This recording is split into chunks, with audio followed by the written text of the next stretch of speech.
Today is all about 5 key tips that help me grow my shoulders. I've actually already trained chest today, only around 3 hours ago. And now I'm back to give you guys my top 5 tips that took my shoulders from this to this. My first tip, which helped me with my mind to muscle connection within the workout, was starting with lateral raises.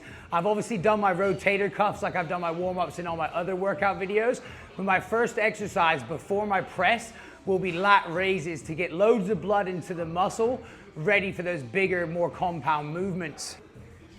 One thing with lateral raises, I see so many different ways of doing them. They're not wrong because everyone can engage the muscle slightly different through a slightly different movement, if that makes sense.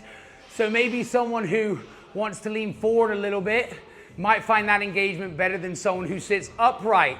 As long as you're getting the general technique right, that is what matters.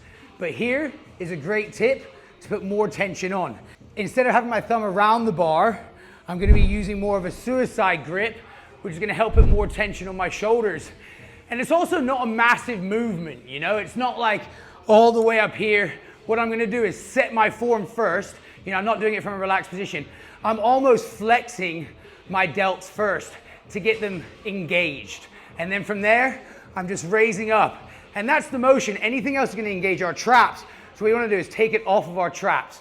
I've got my thumbs in that suicide grip, and I'm focusing on pushing up through my delts.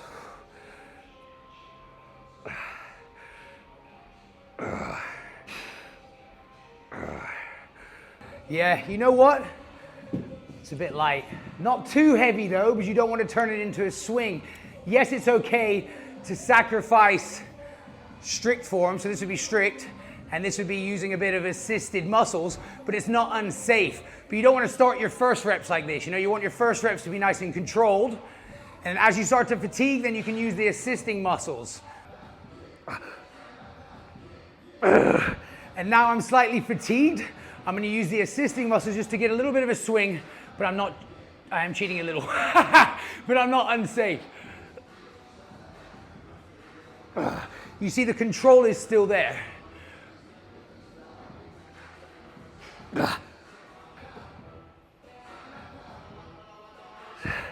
Number 2 is a tip for your pressing motion, whether that be with dumbbells, an Olympic bar, or the Smith machine. It's the same sort of principle as whenever you're doing a chest press. So what we don't want is to have our elbows out with unnecessary tension. We want them slightly tucked in, which is going to keep the same tension that we want on our shoulders to make the gains, but without the risk of injury. So as I'm going down, I don't want my elbows to flare out. I want them to be slightly tucked in. You'll instantly feel the difference. Safer, better, for more gains.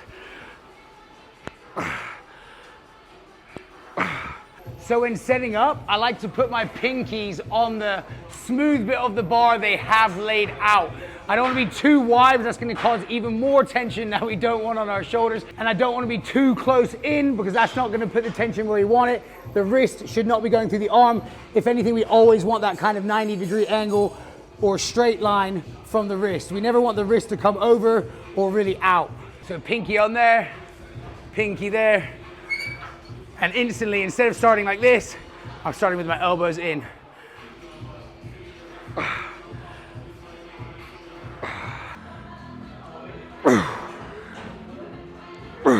And because I did the lateral raises first, I can really feel my shoulders working a lot more when I go into my press.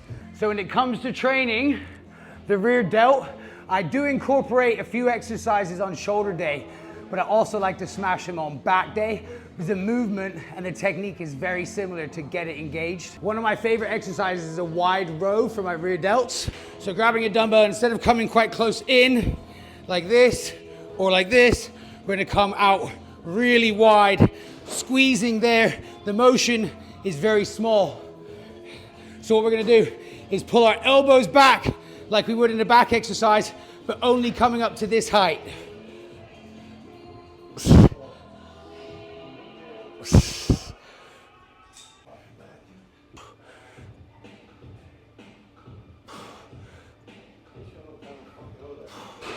One of the key tips for this exercise as well is to not come all the way down.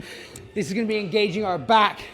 If we're in just this motion here, my rear delts are engaged.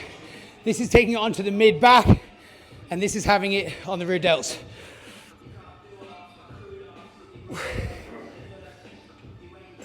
It's key, just like with every area of every muscle, is to hit different angles, different exercises.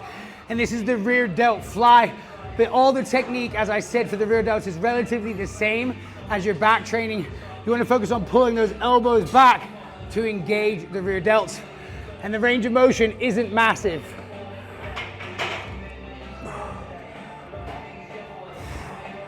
Just like in my other videos when I've talked about mind to muscle connection, on the lowering the eccentric part of the motion, that's when you connect to the muscle.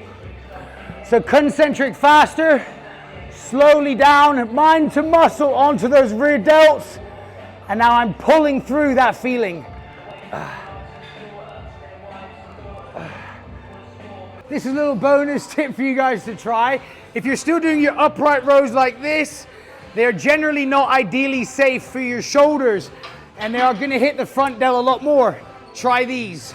So grab 2 dumbbells or 2 plates, and what we wanna do is come out wide, keeping our arms at a 90 degrees at the top.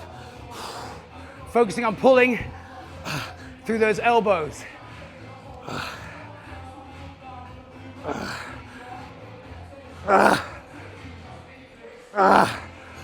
Tip number 4, and this can be used for any exercise on any muscle group, but I'm on the lat raise machine.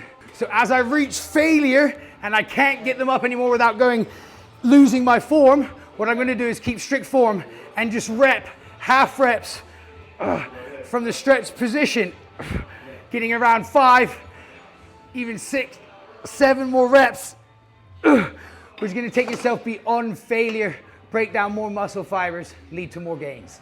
So the main focus with every exercise would be to give it 100%, but by using these little tips like partial reps or rest pause, you can take yourself beyond failure and help step it up with all your workouts.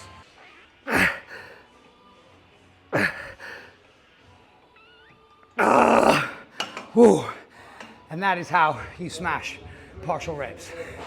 All right, and the last tip is number 5. It may seem obvious, but stop lifting so damn heavy where you're sacrificing your form and the muscle gains. When you're lifting really heavy, you're just thinking about lifting that weight, and we're out here to make gains. And what you need to be thinking about is every single rep, that mind to muscle connection, and that won't be happening if you're lifting heavy all the time. Sometimes you gotta lower the weight to reset your form and get your technique and make those adjustments. So don't rush and pick up some heavy weight and not think about the muscle working. Some of the biggest gains I've made is when I've lowered the weight, focused on my technique and mind to muscle, and got over the fact of just lifting heavy. Yes, it's good if you want to do powerlifting and things like that, and even growing, yes, it's good to lift heavy, but a lot of the time, it is also good to lower the weight and really get that mind to muscle connection. You will notice a difference, slowing down your reps and getting that really good squeeze. So I don't know if you guys have ever seen some of my older videos, even like 10 years ago, but I'm still lifting not far off that same weight, but my technique and mind to muscle connection is completely different, and I'm twice the size. Because back then I was just thinking about lifting the weight. Now I'm thinking about lifting the weight, but that mind to muscle connection. All right, so those are my top 5 tips. There are loads more tips which I'll make in new videos coming soon, but those are the top 5 that help take my shoulders to the next level. I do make videos off of what you guys want, guys, so hit me up in the comments and I'll get them done. Let me just take this off.